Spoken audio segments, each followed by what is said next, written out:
Two great mysteries dominate our lives: love and money. What is love is a question that has been endlessly explored in stories, songs, books, movies, and television. But the same cannot be said about the question, what is money?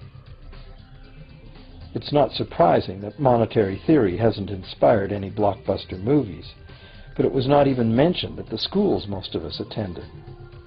For most of us, the question, where does money come from, brings to mind a picture of the mint printing bills and stamping coins. Money, most of us believe, is created by the government. It's true, but only to a point. Those metal and paper symbols of value we usually think of as money are indeed produced by an agency of the federal government called the Mint. But the vast majority of money is not created by the Mint. It is created in huge amounts every day by private corporations known as banks. Most of us believe that banks lend out money that has been entrusted to them by depositors. Easy to picture, but not the truth. In fact, banks create the money they loan, not from the bank's own earnings, not from the money deposited, but directly from the borrower's promise to repay. The borrower's signature on the loan papers is an obligation to pay the bank the amount of the loan plus interest, or lose the house, the car, whatever asset was pledged as collateral. That's a big commitment from the borrower. What does the same signature require of the bank?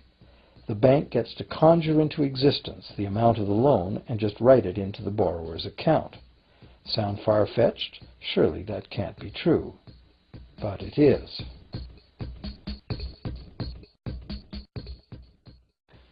To demonstrate how this miracle of modern banking came about, consider this simple story, the goldsmith's tale.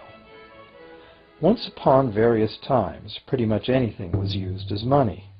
It just had to be portable, and enough people had to have faith that it could later be exchanged for things of real value, like food, clothing, and shelter. Shells, cocoa beans, pretty stones, even feathers have been used as money. Gold and silver were attractive, soft, and easy to work with, so some cultures became expert with these metals. Goldsmiths made trade much easier by casting coins, standardized units of these metals whose weight and purity was certified. Well, to protect his gold, the goldsmith needed a vault, and soon his fellow townsmen were knocking on his door, wanting to rent space to safeguard their own coins and valuables. Before long, the goldsmith was renting every shelf in the vault and earning a small income from his vault rental business. Years went by, and the goldsmith made an astute observation. Depositors rarely came in to remove their actual physical gold, and they never all came in at once. That was because the claim checks the goldsmith had written as receipts for the gold were being traded in the marketplace as if they were the gold itself. This paper money was far more convenient than heavy coins, and amounts could simply be written instead of laboriously counted one by one for each transaction. Meanwhile, the goldsmith had another business. He lent out his gold, charging interest. Well, as convenient claim check money came into acceptance, borrowers began asking for their loans in the form of these claim checks instead of the actual metal. As industry expanded, more and more people asked the goldsmith for loans. This gave the goldsmith an even better idea. He knew that very few of his depositors ever removed their actual gold, so the goldsmith figured he could easily get away with lending out claim checks against his depositors' gold, in addition to his own. As long as the loans were repaid, his depositors would be none the wiser and no worse off. And the goldsmith, now more banker than artisan, would make a far greater profit than he could by lending only his own gold.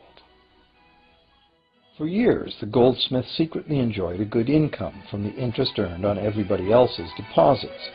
Now a prominent lender, he grew steadily richer than his fellow townsmen, and he flaunted it. Suspicions grew that he was spending his depositors' money. His depositors got together and threatened withdrawal of their gold if the goldsmith didn't come clean about his newfound wealth. Contrary to what one might expect, this did not turn out to be a disaster for the goldsmith. Despite the duplicity inherent in his scheme, his idea did work. The depositors had not lost anything. Their gold was all safe in the goldsmith's vault. Well, rather than taking back their gold, the depositors demanded that the goldsmith, now their banker, cut them in by paying them a share of the interest. And that was the beginning of banking. The banker paid a low interest rate on deposits of other people's money that he then loaned out at a higher interest. The difference covered the bank's cost of operation and its profit. The logic of this system was simple, and it seemed like a reasonable way to satisfy the demand for credit. However, this is not the way banking works today. Our goldsmith banker was not content with the income remaining after sharing the interest earnings with his depositors, and the demand for credit was growing fast as Europeans spread out across the world. But his loans were limited by the amount of gold his depositors had in his vault. That's when he got an even bolder idea. Since no one but himself knew what was actually in his vaults, he could lend out claim checks on gold that wasn't even there. As long as all the claim check holders didn't come to the vault at the same time and demand real gold, how would anyone find out? This new scheme worked very well, and the banker became enormously wealthy on the interest paid on gold that did not exist. The idea that the banker would just create money out of nothing was too outrageous to believe, so for a long time the thought did not occur to people. But the power to just invent money went to the banker's head, as you can well imagine. In time, the magnitude of the banker's loans and his ostentatious wealth did trigger suspicions once again. Some borrowers started to demand real gold instead of paper representations. Rumors spread. Suddenly, several wealthy depositors showed up to remove their gold. The game was up. A sea of claim check holders flooded the street outside the closed doors of the bank. Alas, the banker did not have enough gold and silver to redeem all the paper he had put into their hands. This is called a run on the bank, and it is what every banker dreads. This phenomenon of a run on the bank ruined individual banks and, not surprisingly, damaged public confidence in all bankers. It would have been straightforward to outlaw the practice of creating money from nothing. But the large volumes of credit the bankers were offering had become essential to the success of European commercial expansion. So instead, the practice was legalized and regulated. Bankers agreed to abide by limits on the amount of fictional loan money that could be lent out. The limit would still be a number much larger than the actual value of gold and silver in the vault. Quite often the ratio was 9 fictional dollars to 1 actual dollar in gold. These regulations were enforced by surprise inspections. It was also arranged that, in the event of a run, central banks would support local banks with emergency infusions of gold. Only if there were runs on a lot of banks simultaneously would the banker's credit bubble burst and the system come crashing down.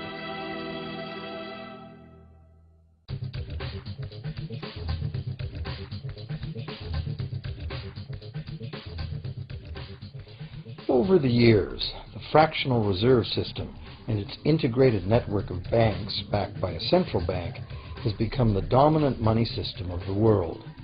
At the same time, the fraction of gold backing the debt money has steadily shrunk to nothing. The basic nature of money has changed. In the past, a paper dollar was actually a receipt that could be redeemed for a fixed weight of gold or silver. In the present, a paper or digital dollar can only be redeemed for another paper or digital dollar.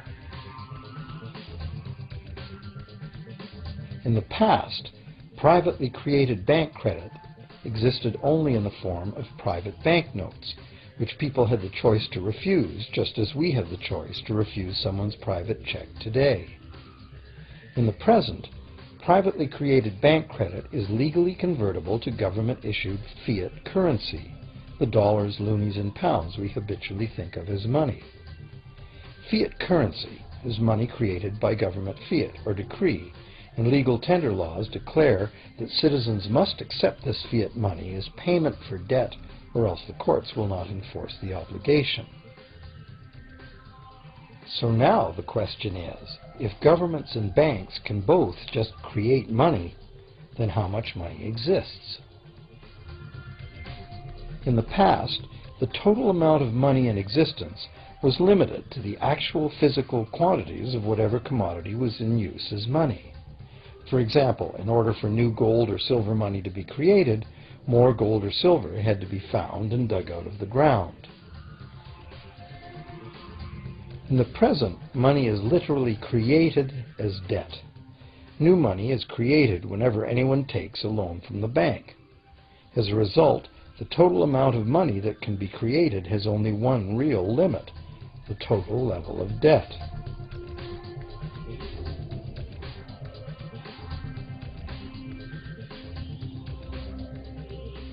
Governments place an additional statutory limit on the creation of new money by enforcing rules known as fractional reserve requirements. Essentially arbitrary, fractional reserve requirements vary from country to country and from time to time. In the past, it was common to require banks to have at least $1 worth of real gold in the vault to back $10 worth of debt money created. Today, reserve requirement ratios no longer apply to the ratio of new money to gold on deposit, but merely to the ratio of new debt money to existing debt money on deposit in the bank. Today, a bank's reserves consist of two things: the amount of government-issued cash or equivalent that the bank has deposited with the central bank, plus the amount of already existing debt money the bank has on deposit. To illustrate this in a simple way, let's imagine that a new bank has just started up and has no depositors yet. However, the bank's investors have made a reserve deposit of $1,111.12 of existing cash money at the central bank. The required reserve ratio is 9-to-1. Step 1. The doors open and the new bank welcomes its first loan customer. He needs $10,000 to buy a car. At the 9-to-1 reserve ratio, the new bank's reserve at the central bank, also known as high-powered money, allows it to legally conjure into existence 9 times that amount, or $10,000, on the basis of the borrower's pledge of debt. This $10,000 is not taken from anywhere. It's brand new money simply typed into the borrower's account as bank credit. The borrower then writes a check on that bank credit to buy the used car. Step 2. The seller then deposits this newly created $10,000 at her bank. Unlike the high-powered government money deposited at the central bank, this newly created credit money cannot be multiplied by the reserve ratio. Instead, it's divided by the reserve ratio. At a ratio of 9-to-1, a new loan of $9,000 can be created on the basis of the $10,000 deposit. Step 3. If that $9,000 is then deposited by a third party at the same bank that created it or at a different one, it becomes the legal basis for a third issue of bank credit, this time for the amount of $8,100. Like one of those Russian dolls, where each layer contains a slightly smaller doll inside, each new deposit contains the potential for a slightly smaller loan in an infinitely decreasing series. Now, if the loan money created is not deposited at the bank, the process stops. That's the unpredictable part of the money creation mechanism. But more likely, at every step, the new money will be deposited at a bank, and the reserve ratio process can repeat itself over and over until almost $100,000 of brand new money has been created within the banking system.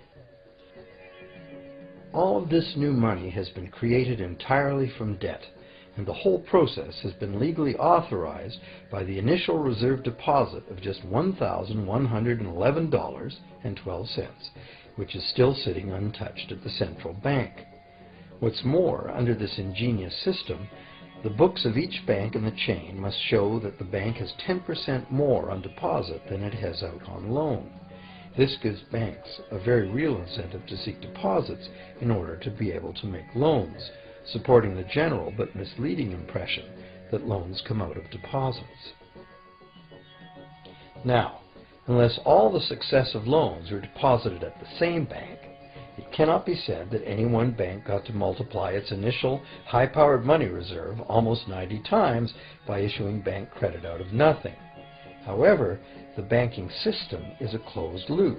Bank credit created at one bank becomes a deposit in another, and vice versa. In a theoretical world of perfectly equal exchanges, the ultimate effect would be exactly the same as if the whole process took place within one bank. That is, the bank's initial central bank reserve of a little over $1,100 allows it to ultimately collect interest on up to $100,000 the bank never had.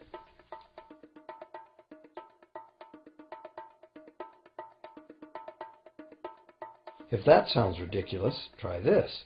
In recent decades, as a result of steady lobbying by the banks, the requirements to make a reserve deposit at the nation's central bank have all but disappeared in some countries, and actual reserve ratios can be much higher than 9-to-1. For some types of accounts, 20-to-1 and 30-to-1 ratios are common. And even more recently, by using loan fees to raise the required reserve from the borrower, banks have now found a way to circumvent reserve requirement limitations entirely. So, while the rules are complex, the common sense reality is actually quite simple. Banks can create as much money as we can borrow.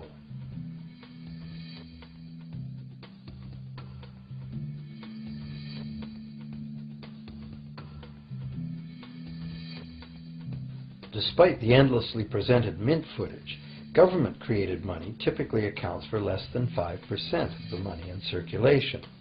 More than 95% of all money in existence today was created by someone signing a pledge of indebtedness to a bank.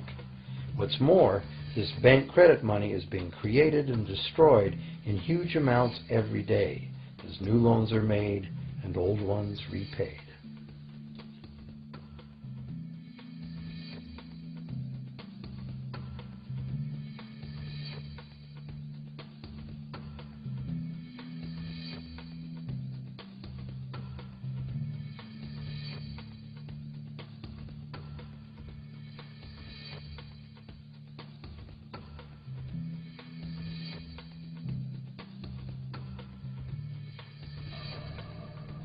Banks can only practice this money system with the active cooperation of government.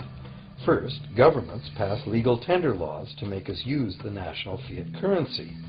Secondly, governments allow private bank credit to be paid out in this government currency. Thirdly, government courts enforce debts. And lastly, governments pass regulations to protect the money system's functionality and credibility with the public, while doing nothing to inform the public about where money really comes from. The simple truth is that when we sign on the dotted line for a so-called loan or mortgage, our signed pledge of payment, backed by the assets we pledge to forfeit should we fail to pay, is the only thing of real value involved in the transaction. To anyone who believes we will honor our pledge, that loan agreement or mortgage is now a portable, exchangeable, and saleable piece of paper. It's an IOU. It represents value and is therefore a form of money. This money the borrower exchanges for the bank's so-called loan. Now, a loan in the real world means that the lender must have something to lend. If you need a hammer, my loaning you a promise to provide a hammer I don't have won't be of much help. But in the artificial world of money, a bank's promise to pay money it doesn't have is allowed to be passed off as money, and we accept it as such.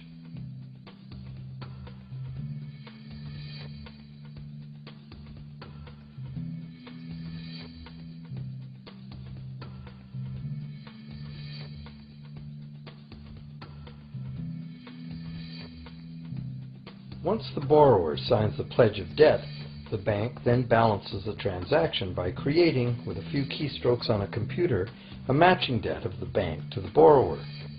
From the borrower's point of view, this becomes loan money in his or her account, and because the government allows this debt of the bank to the borrower to be converted to government fiat currency, everyone has to accept it as money. Again, the basic truth is very simple. Without the document the borrower signed, the banker would have nothing to lend. Have you ever wondered how everyone, governments, corporations, small businesses, families, can all be in debt at the same time and for such astronomical amounts? Have you ever questioned how there can be that much money out there to lend? Now you know. There isn't. Banks do not lend money. They simply create it from debt.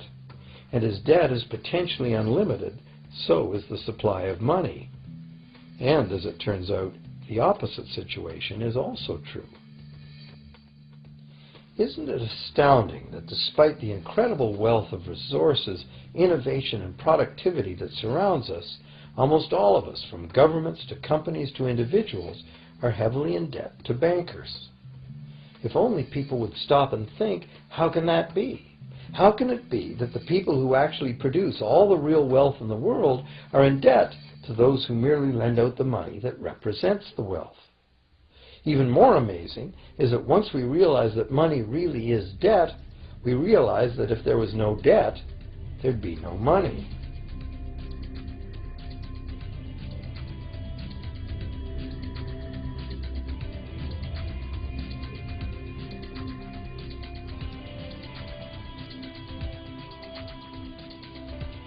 If this is news to you, you are not alone. Most people imagine that if all debts were paid off, the state of the economy would improve. It's certainly true on an individual level. Just as we have more money to spend when our loan payments are finished, we think that if everyone were out of debt, there would be more money to spend in general. But the truth is the exact opposite. There would be no money at all.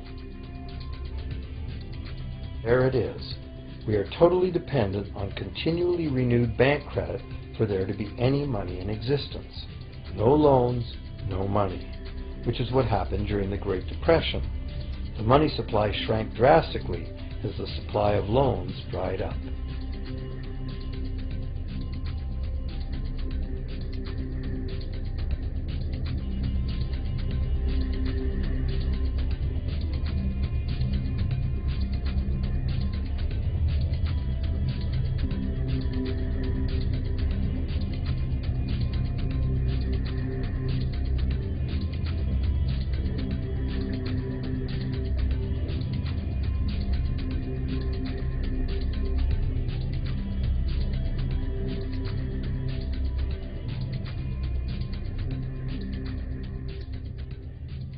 And that's not all.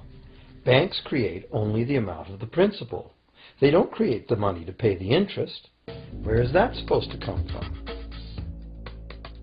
The only place borrowers can go to obtain the money to pay interest is the general economy's overall money supply. But almost all that overall money supply has been created exactly the same way, as bank credit that has to be paid back with more than was created. So everywhere there are other borrowers in the same situation, frantically trying to obtain the money they need to pay back both principal and interest from a total money pool which contains only principal. It is clearly impossible for everyone to pay back the principal plus interest because the interest money doesn't exist. This can even be expressed by a simple mathematical formula. The big problem here is that for long-term loans, such as mortgages and government debt, the total interest far exceeds the principal. So unless a lot of extra money is created to pay the interest, it means a very high proportion of foreclosures and a non-functioning economy. To maintain a functional society, the rate of foreclosure needs to be low. And so, to accomplish this, more and more new debt money has to be created to satisfy today's demands for money to service the previous debt. But of course, this just makes the total debt bigger, and that means more interest must ultimately be paid, resulting in an ever-escalating and inescapable spiral of mounting indebtedness.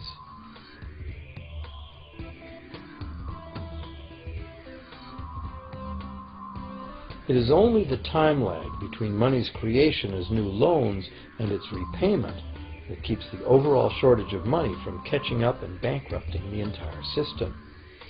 However, as the bank's insatiable credit monster gets bigger and bigger, the need to create more and more debt money to feed it becomes increasingly urgent. Why are interest rates so low?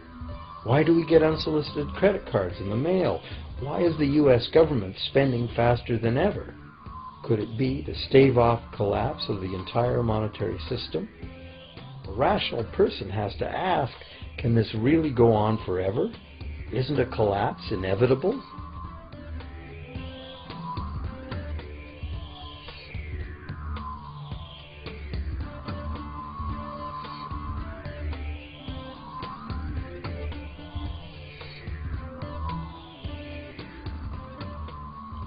Money facilitates production and trade. As the money supply increases, money just becomes increasingly worthless unless the volume of production and trade in the real world grows by the same amount. Add to this the realization that when we hear that the economy is growing at 3% per year, it sounds like a constant rate, but it's not. This year's 3% represents more real goods and services than last year's 3% because it's 3% of the new total. Instead of a straight line, as is naturally visualized from the words, it is really an exponential curve getting steeper and steeper. The problem, of course, is that perpetual growth of the real economy requires perpetually escalating use of real-world resources and energy. More and more stuff has to go from natural resource to garbage every year, forever, just to keep this system from collapsing.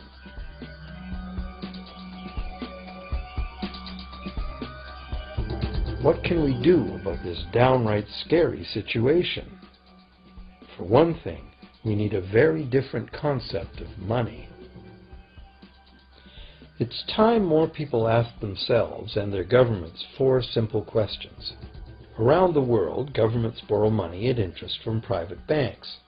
Government debt is a major component of total debt, and servicing that debt takes a big chunk of our taxes. Now we know that banks simply create the money they lend, and that governments have given them permission to do this. So the first question is, why do governments choose to borrow money from private banks at interest when government could create all the interest-free money it needs itself? And the second big question is, why create money as debt at all? Why not create money that circulates permanently and doesn't have to be perpetually reborrowed at interest in order to exist? The third question, how can a money system that can only function with perpetually accelerating growth be used to build a sustainable economy? Isn't it logical that perpetually accelerating growth and sustainability are incompatible? And finally, what is it about our current system that makes it totally dependent on perpetual growth? What needs to be changed to allow the creation of a sustainable economy? At one time, charging any interest on a loan was called usury and was subject to severe penalties, including death. Every major religion forbade usury. Most of the arguments made against the practice were moral. It was held that money's only legitimate purpose was to facilitate the exchange of real goods and services. Any form of making money from simply having money was regarded as the act of a parasite or of a thief. However, as the credit needs of commerce increased, the moral arguments eventually gave way to the argument that lending involves risk and loss of opportunity to the lender, and therefore attempting to make a profit from lending is justified. Today, these notions seem quaint. Today, the idea of making money from money is held as an ideal to strive for. Why work when you can get your money to work for you? However, in trying to envision a sustainable future, it's very clear that the charging of interest is both a moral and a practical problem. Imagine a society and economy that can endure for centuries because, instead of plundering its capital stores of energy, it restricts itself to present-day income. No more wood is harvested than grows in the same period. All energy is renewable, solar, gravitational, geothermal, magnetic, and whatever else we discover. This society lives within the limits of its non-renewable resources by reusing and recycling everything, and the population just replaces itself. Such a society could never function using a money system utterly dependent on perpetually accelerating growth. A stable economy would need a money supply at least capable of remaining stable without collapsing. Let's say the total volume of this stable money supply is represented by this big circle. Let's also imagine that moneylenders must actually have existing money to lend. If some people within this money supply begin systematically lending money at interest, their share of the money supply will grow. If they continually reloan at interest all the money that gets paid back, what's the inevitable result? Whether it's gold, fiat, or debt money doesn't matter. The moneylenders will end up with all the money. And after the foreclosures and bankruptcies are all filed, they'll get all the real property too. Only if the proceeds of lending at interest were evenly distributed among the population would this central problem be solved. Heavy taxation of bank profits might accomplish this goal, but then why would banks want to be in business? If we were ever able to free ourselves of the current situation, we could imagine banking run as a non-profit service to society, dispersing its interest earnings as a universal citizen dividend, or lending without charging interest at all.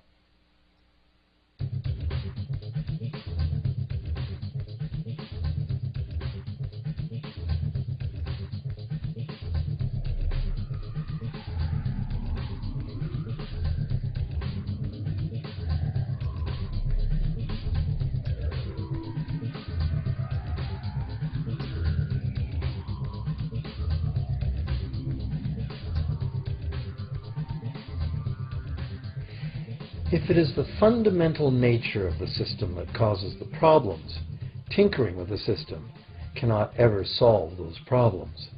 The system itself must be replaced. Many monetary critics call for a return to gold-based money, claiming that gold has a long history of reliability. They ignore the many scams that can be played with gold, shaving coins, debasing the metal, cornering the market, all of which were abundantly practiced in ancient Rome and contributed to its fall. Some advocate silver as being more abundant than gold and therefore more difficult to corner.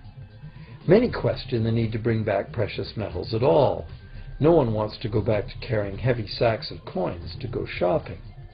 It's a certainty that paper, digital, plastic, or more likely biometric ID money would be the real medium of trade, with the same potential for creating unlimited debt money we have now.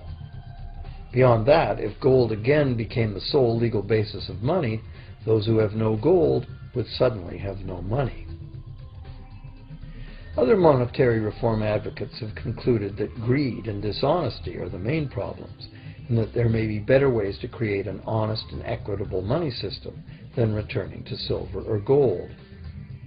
Inventive minds have proposed a variety of alternate ways to create money. Many private barter systems create money as debt, much as banks do, but it is done openly and without charging interest. An example is a barter system in which debt is expressed as pledges of hours of work, all work being valued equally at a dollar figure that then allows hours to be equated with the dollar price of goods. This kind of money system can be set up by anyone who can devise a way to do the accounting and find willing and trustworthy participants. Setting up a local barter money system, even if it were little used now, would be prudent emergency planning for any community. Monetary reform, like electoral reform, is a big topic, and one that requires a willingness to change and to think outside the box. Monetary reform, again, like electoral reform, will not come easily, because the enormously powerful interests that benefit from the existing system will do their utmost to maintain their advantage. Now that we've seen that money is just an idea, and that in reality money can be whatever we make it, here's one very simple alternative monetary concept to consider.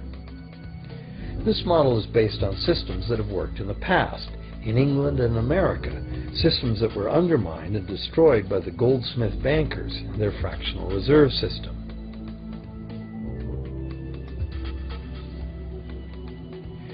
create an economy based on permanent interest-free money, money could simply be created and spent into the economy by the government, preferably on long-lasting infrastructure that facilitates the economy, such as roads, railroads, bridges, harbors, and public markets. This money would not be created as debt, it would be created as value, that value being in the form of whatever it was spent on. If this new money facilitated a proportional increase in trade requiring its use, it would cause no inflation whatsoever. If government spending did cause inflation, there would be two courses of action available. Inflation is equivalent in effect to a flat tax on money. Whether the money goes down in value 20% or the government takes 20% of our money away from us, the effect on our buying power is the same. Viewed this way, inflation in place of taxation might be politically acceptable if well spent and kept within limits. Or government could choose to counter inflation by collecting tax monies that it then takes out of use, thus reducing the money supply and restoring its value. To control deflation, which is the phenomenon of falling wages and prices, the government would simply spend more money into existence.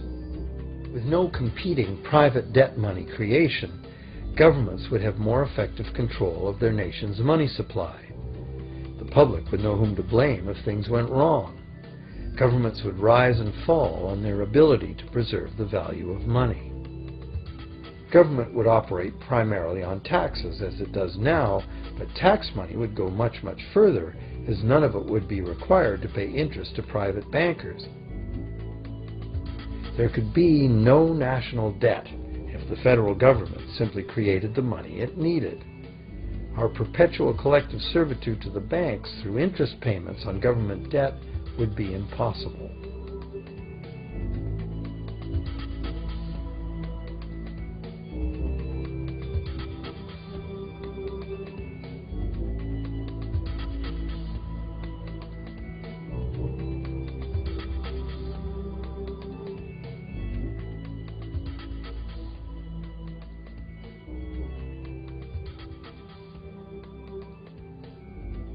What we have been taught to believe as democracy and freedom has become in reality an ingenious and invisible form of economic dictatorship.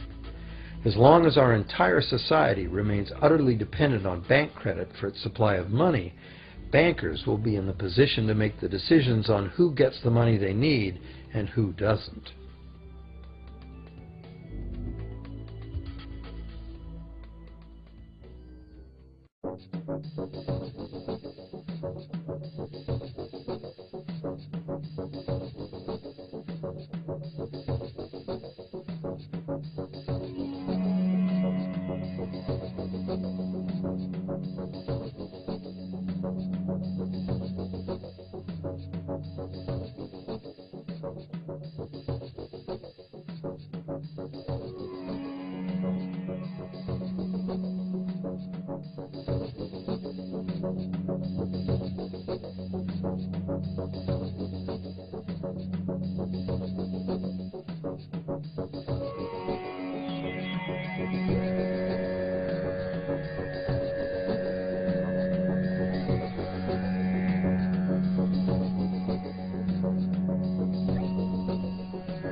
Few people are aware today that the history of the United States since the Revolution in 1776 has been, in large part, the story of an epic struggle to get free and stay free of control by the European international banks.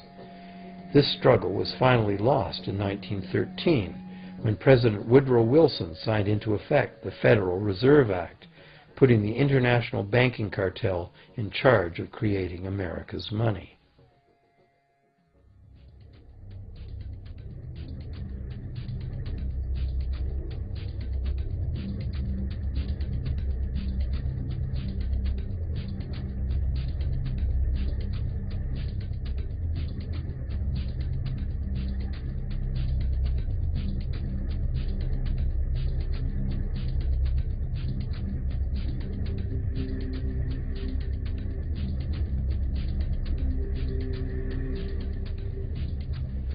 The power of this system is deeply ingrained. So is the educational and media silence on the subject.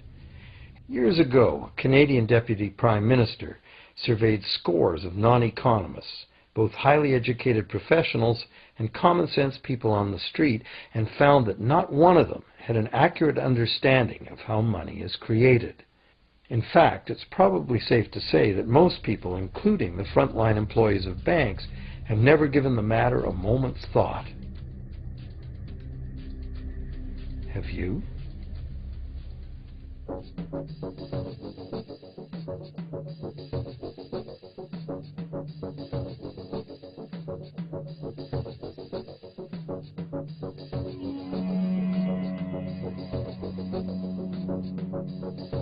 The modern money-as-debt system was born a little over 300 years ago, when the first Bank of England was set up with a royal charter for fractional lending of gold receipts at a modest ratio of 2 to 1. That modest ratio was just the proverbial foot in the door. The system is now worldwide, creates virtually unlimited amounts of money out of thin air, and has almost everyone on the planet chained to a perpetually growing debt that can never be paid off.